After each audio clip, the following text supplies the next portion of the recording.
Boa noite, sextona, tudo bem? Bem-vindos à nossa videoaula de correção. Eu vou pedir para que vocês me acompanhem com a apostila na página 42, ok? Vamos lá? Pessoal, aqui na página 42 tem uma tabela e nas colunas nós temos ali o tipo de rocha, a origem e exemplos. Então, o primeiro tipo é a rocha magmática, também conhecida como ígnea, tá? E a origem se dá a partir do magma, né? Do resfriamento do magma. Lembrando aqui, já como uma revisão, que ela pode ser de dois tipos, tá? Intrusiva ou extrusiva. Aqui nós temos dois exemplos, o basalto e o granito. O granito eu mostrei para vocês, né? Durante as aulas, mostrei no experimento, mostrei na videoaula mesmo, bem como o quartzo, né? Que é um dos componentes do granito. Aqui, na sequência, vocês tinham que preencher com o nome, né? O tipo de rocha. E aí, a rocha sedimentar, que se forma a partir do acúmulo e consolidação de sedimentos, ou seja, esses fragmentos de outras rochas, né, vão se acumulando e vão se... eu vou utilizar uma palavra aqui para que vocês entendam melhor, vão grudando, vão se aderindo uns aos outros, tá? E dando origem aí a uma nova rocha. Também mostrei para vocês o exemplo, né, do arenito. E aí, nós temos mais um exemplo aqui, o calcário. São dois tipos de rochas sedimentares. Lembrando que é nas rochas sedimentares que nós encontramos os fósseis. E o terceiro tipo, né, é a rocha metamórfica. Metamórfica significa mudar de forma, que se transforma, tá? E aí, nós temos como origem a transformação de rochas magmáticas ou sedimentares. O que acontece, gente? Tá? Essas rochas, elas passam por um processo de temperatura muito elevada, pressão muito alta, né? E aí vão se transformando. E nós temos aqui dois exemplos, o gneiss e o mármore, tá? Então, a tabelinha ficou assim, tá? Ó, preenchidinha. Depois vocês vão conferir no material de vocês e estarão corrigindo, tá, gente? Em algum momento, pode ser que eu faça uma videochamada individual com vocês. Eu tô pensando ainda em uma forma de poder estar ajudando. E eu quero olhar aí o livro de atividades, a apostila, ver quem tá fazendo, quem está corrigindo, principalmente. Então, estejam atentos ao material de vocês, tá? Próxima questão aqui. Complete com as palavras corretas, utilizando alguns dos termos oferecidos no banco de palavras. Então, nós temos ali os tipos de rocha, né? E aí, a letrinha A fala assim: as rochas magmáticas intrusivas formam-se no interior da crosta terrestre. Lembra que eu acabei de falar para vocês que existe uma classificação quanto às rochas magmáticas? Elas podem ser do tipo intrusivas, quando se formam no interior da crosta, e extrusiva, quando se formam mais superficialmente, mas, né, para fora da crosta terrestre, não tão interna quanto o outro tipo. B. A união de grãos de areia forma uma rocha sedimentar, conhecida como arenito, tá? Mostrei para vocês. Eu vou ver se eu consigo depois, gente, tirar fotos dessas rochas ampliadas aí na lupa eletrônica que eu busquei com a Claudinha. E aí, eu mando para vocês lá no grupo, tá bom? Aqui nós temos mais um tipo. C. O basalto é um exemplo de rocha magmática ou ígnea. Gente, não é magmática ou do tipo ígnea, tá? Magmática e ígnea são a mesma coisa, tá? As rochas, elas podem ser chamadas de magmáticas ou ígneas. D. O mármore é um exemplo de rocha metamórfica, que sofreu modificações, né? Se transformou nessa rocha. Aqui, pessoal, né? Era quanto ao ciclo das rochas e era para ler de 1 a 6. E aí, preencher aqui, tá? Então, eu vou aumentar aqui para poder ler para vocês e vocês vão acompanhando a numeração ali, tá? As rochas derretem e se transformam em magma. Então, nós temos aqui, né, ó, tá? Rochas sobre uma alta temperatura se transformando em magma. O magma resfria e produz rochas magmáticas, também chamadas de ígneas, tá? Então, aqui. Erupções vulcânicas produzem rochas ígneas, tá? 3. Rochas diversas sofrem ação do calor e pressão e são transformadas em rochas metamórficas, tá? Aqui. 5. As rochas quebram e são deslocadas. E 6, por último aqui, pequenos pedaços constituem sedimentos que se depositam em camadas e formam rochas sedimentares, tá, pessoal? Então, nós concluímos aqui, ó, para quem tem dúvidas com relação ainda a esse ciclo das rochas, aqui em cima, ó, gente, tá? Tem o desenho, o esqueminha e as explicações, tá? A professora já explicou, não tem segredo, principalmente sobre os tipos de rochas. Qualquer dúvida que vocês tenham, vocês já sabem, podem estar me perguntando, tá? Continuando, então. Aqui também é uma tabelinha, um exercício bem tranquilinho de fazer, inclusive tem imagens de rochas ali para facilitar, né? Classifique as rochas da tabela assinalando a correspondência correta dos exemplos, tá? Então, ali, rochas ígneas. Quais são as rochas ígneas ou magmáticas? Basalto e granito. Rochas sedimentares. Arenito e rochas formadas a partir de argila. Rochas metamórficas. O mármore e o gneiss, tá? Então, são exemplos de rochas metamórficas. Eu vou aproximar aqui para que vocês vejam e possam corrigir aí no material de vocês, ó. Acho que tá bem visível, né, gente? Tá de fácil visualização, né? Pessoal, essa página aqui, ela é bem legal, ela mostra, né, passo a passo, como que os fósseis se formam, né? Como esses registros fósseis ficam disponíveis aí para que a gente possa estar investigando. É muito legal. Aqui tem o QR Code que eu peço para que vocês explorem, tá? E aí, pessoal, depois eu vou tirar fotos para vocês aqui, as camadas, ó, do álbum, conforme eu havia prometido, e eu mando lá no grupo, tá?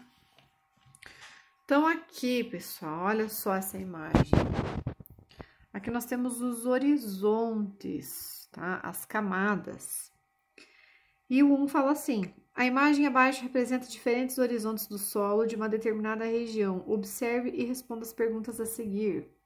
Pode perceber aqui, gente, cores diferentes, tá? Quanto mais profundo for o solo, mais antigo ele é. Então, o número de camadas nos fala muito sobre aquele tipo de solo, tá? Qual é a camada mais antiga, pessoal? Na letrinha A lá. A camada A, tá, gente? Por que a camada A? Porque foi aquela que se formou por primeiro, aquela que está mais abaixo, né? Aí, o que aconteceu? Vamos supor que aqui morreu um animal. Aí caíram folhas de uma árvore. E aí veio o vento e trouxe fragmentos de rocha. Isso aqui com o tempo, ó, essa camadinha, mais a decomposição dos micro-organismos, né, realizada aí pelos micro-organismos, aí vai formando solo, tá? Então, conforme vai passando o tempo, essas camadas aqui vão se formando. Geralmente, essa camada aqui, gente, ela é bem mais escura, tá? Ela é rica em matéria orgânica, em decomposição, tá? Então, geralmente aqui, ó, quanto mais profundo, a gente tem aqui mais rochas, tá? Então, aqui a camada A é a camada mais antiga. B.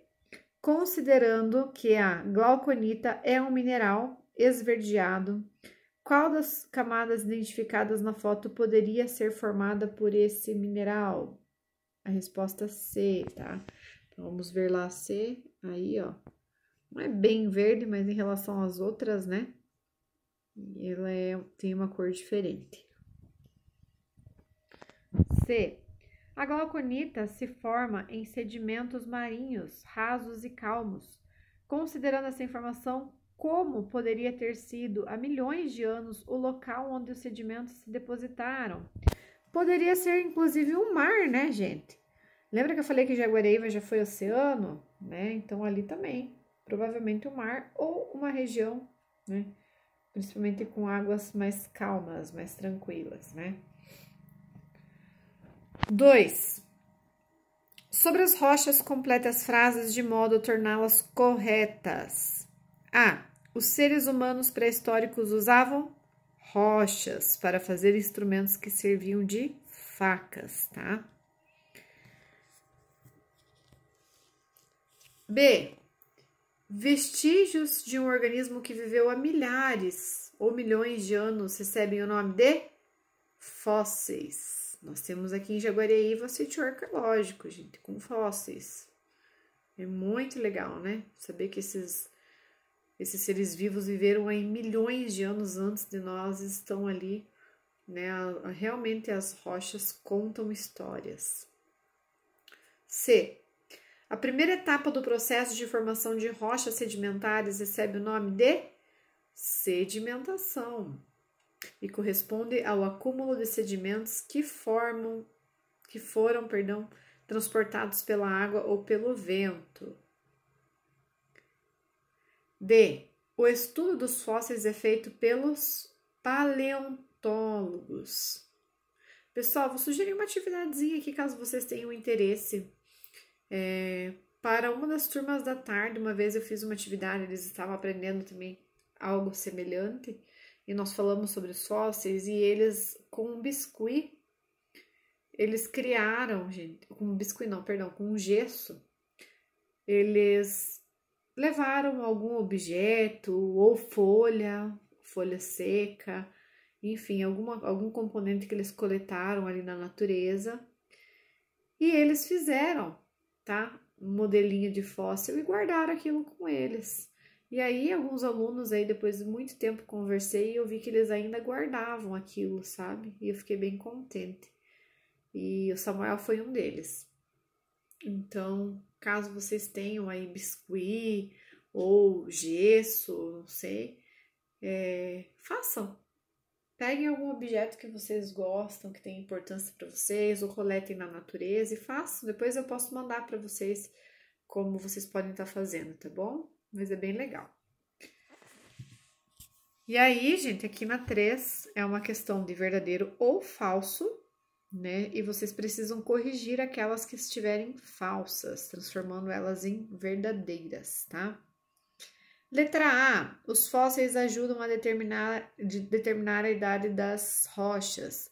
Sim, pessoal, tá? Dependendo do tipo de fóssil, a gente já sabe mais ou menos a época em que aquele ser vivo sobreviveu. E sabendo mais ou menos a época em que aquele ser vivo sobreviveu e que acabou morrendo ali, se transformando em fóssil, a gente sabe o tempo mais ou menos que essa rocha tem de idade. Então, essa é verdadeira. B. Durante o período da pedra lascada, havia uso de objetos de cerâmica. Falso, tá, gente? C. As rochas sedimentares podem apresentar estratos. Com certeza. O que são estratos, gente? São camadas, né? Eu mostrei para vocês no exemplo lá uma das rochas que era formada de camadas, assim ficou fácil de compreender, né? D. Pegadas de animais do passado podem se tornar registros fósseis. Não só pegadas, tá, gente? Fezes, né? Os próprios fósseis, como já foi dito. Folhas, por exemplo, de um vegetal. Tudo isso pode se transformar em registro fóssil. As cerâmicas são produzidas com argila. Verdadeiro. Então, aqui são sugestões, tá, pessoal, de como vocês podem estar reescrevendo essas alternativas. Caso vocês tenham errado, podem colocar um pause nesse vídeo e copiar do jeito certo lá, tá, gente?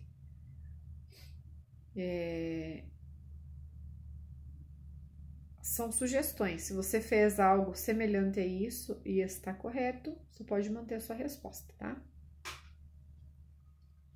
4. Volte à página 46 e analise a ilustração que representa a distribuição dos diferentes fósseis entre os horizontes de rochas. Dos organismos retratados na imagem, identifique o mais antigo, isso é, aquele que viveu na Terra há mais tempo. Explique como você chegou a essa conclusão. Então, ali, gente, ó, o organismo mais antigo é o trilobita, porque seus fósseis são encontrados nas camadas mais profundas de sedimentos. Essas camadas foram as primeiras a se depositar e, portanto, são as mais antigas. Vejam que legal essa informação, gente. Os fósseis que nós encontramos aqui em Jaguariúna são fósseis de trilobitas, de conchinhas, então, por aí vocês conseguem ter uma ideia da idade dos nossos fósseis, né? Datam aí milhões de anos, né? Então, aqui nós temos, ó, os trilobitas, né? Olha aqui, caracóis, tá? Na sequência. Aqui, ó, mais pra cima, crinoides, tá? Então, esse extrato, essa camada aqui foi a mais antiga, tá, gente? Vamos lá. Voltando. Aqui eu vou ficar mais um pouquinho nessa, para quem não conseguiu acompanhar. Lembrando que caso vocês tenham dúvidas, vocês podem perguntar para a professora. Pessoal, nós estamos aqui na página 52. Eu sei que alguns alunos não fizeram, outros inclusive já me mostraram, tá? Caso você não tenha feito, você pode colocar um pause no vídeo, pausar esse vídeo, fazer e depois conferir ele, tá? O importante é que vocês realmente tentem fazer sozinhos e não apenas utilizem o vídeo de correção para preencher as lacunas, né, nas questões. O objetivo é que vocês realmente tentem fazer e, nesse momento, identifiquem quais são as dificuldades para poder perguntar para a professora, tá? Vocês já fizeram a leitura do texto e aí nós estamos ali na questão letra A, da número 1, da página 52. De que camada da Terra o ouro é extraído? O ouro é extraído da crosta terrestre, tá? Por volta de que ano a mina do Morro Velho começou a ser explorada? Para você poder responder essa questãozinha, você teria que fazer um cálculo, tá, gente? Então, o ano, né, seria por volta de 1725, e como que vocês chegariam a essa conclusão? Subtraindo, tá? 278 de 2003, tá, gente? Então, dessa forma, vocês conseguem chegar a esse resultado. E onde vocês conseguem essas informações? No texto, tá? Então, tá escrito ali, ó, ela produziu mais de 570 toneladas de ouro e funcionou por 278 anos. Então, o texto informa o tempo de funcionamento. E como encerrou em 2003, o cálculo é de subtração, tá? Então, olha só, por volta de 1725. Aqui também tem o cálculo que vocês teriam que estar fazendo, né? Vou deixar focadinho aqui para que vocês possam ir olhando enquanto eu vou lendo ali o enunciado. E o enunciado da C fala o seguinte: admitindo que atualmente 1 grama de ouro tenha o valor de R$ 135, quanto valeria todo o ouro extraído da mina de Morro Velho? Então, primeiro a gente precisa entender aqui com relação às quantidades, né? 1 tonelada é igual a 1.000 quilos. Portanto, 570 toneladas é igual a 570.000 quilos. 1.000 quilos, tá? É igual a 1 milhão de gramas, e assim por diante. E como que eu faço para descobrir, gente, o valor das gramas do ouro? Eu tenho que multiplicar o valor pelo total de gramas. E aí eu encontraria o resultado, tá? O resultado é 76 bilhões 950 milhões de reais. Vou focar mais em cima aqui. E como que vocês conseguem resolver essa questão? Lendo o enunciado, lendo o texto e extraindo os dados dele, tá? Olha só, eu acho que deu tempo de vocês verificarem e estarem corrigindo, né? Vou passar para a próxima, qualquer coisa vocês voltam e colocam, pausam o vídeo ali e verificam com mais tranquilidade, tá bom? D. Na região de Nova Lima, onde se situa a mina, o grau geotérmico é de 1 grau Celsius a cada 55 metros de profundidade, considerando a parte mais profunda da mina seja de 2.453 metros, qual é a temperatura aproximada nessa região? Se a temperatura ambiente na entrada é de 20 graus Celsius, tá? Então, o valor ali, a quantidade de metros é de 2.453. Se você for dividir por 55, tá? Porque a cada 55 metros de profundidade, o grau é de 1 Celsius, tá? Aumenta 1 grau. Então, nós temos o valor ali aproximado de 44, ou seja, no interior mais profundo, a mina chegaria a ser 44 graus Celsius mais quente do que na superfície, o que corresponde a uma temperatura interna de 64 graus Celsius. Tá bom, pessoal? Qualquer coisa, se estiverem com dúvidas, é só perguntar. 2. Os seres humanos sempre tiveram muita curiosidade sobre os processos que acontecem no interior da Terra. Então, tem um textinho ali, né, que vocês já fizeram uma leitura. Tomando por base seus estudos sobre a estrutura da Terra, descreva o interior do planeta de acordo com os seus conhecimentos atuais. Aqui você teria que colocar as camadas da Terra, certo? E elas são a crosta, tá? Também chamada de litosfera, o manto e o núcleo. Lembrando que o manto e o núcleo ainda tem uma divisão, tá? Então, a Terra é constituída da seguinte forma. 3. No século XVIII, alguns autores escreveram sobre peixes petrificados, sugerindo que eles poderiam ter sido originados de ovos normais desenvolvidos na areia úmida, em vez de se desenvolverem na água. Explique qual é provavelmente a origem dos peixes petrificados. Pessoal, provavelmente esses peixes são fósseis, né? Foram fossilizados, né? Porque provavelmente ficaram presos ali no leito dos oceanos. E aí, o que acontece, gente? Como que é feito o processo, como que ocorre o processo de fossilização, tá? Esses sedimentos, essas camadas vão se formando sobre eles. E aí, os corpos passam a ser mineralizados. Não só os corpos, mas como qualquer outra estrutura que esteja ali, como, por exemplo, né, já citado aí, fezes, animais, né? Resíduos vegetais, enfim. Tá? Então, essa é a número 3. 4, nós temos novamente uma imagem do solo e os seus horizontes, né? Inclusive com vários fósseis ali.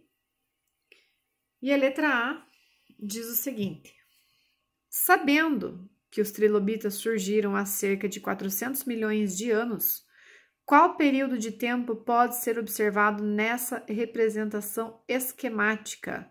Como o trilobita está aqui, por último, essa ilustração esquemática data aproximadamente 400 milhões de anos. B. Em que tipo de ambiente viviam os seres encontrados nas camadas 1 e 5? Vamos ver lá. 1, tá? Trilobitas. 5, as conchinhas, né? Olha aqui, um peixe, tá? Um coral, certo? Um quinidário, né? Não sei. Tá meio difícil de entender aquele desenho ali por último, mas as conchinhas, os peixinhos estão bem nítidos, né? Então, aqui, ambiente aquático, tá? Que pode ser de água doce ou marinho. C. Ao longo dos milhões de anos, que tipo de organismo surgiu primeiro, os trilobitas ou os peixes? Explique a sua escolha, né? A sua resposta. Os trilobitas, gente, a camada mais profunda é aquela que se forma primeiro, tá? E vocês já viram ali em cima há aproximadamente 400 milhões de anos. Aqui, pessoal, essa questão, depois eu vou corrigir com vocês, é sobre conteúdo que vocês ainda não viram, tá? Então, eu vou cancelar esse vídeo, eu vou gravar um outro, porque esse já ficou extenso.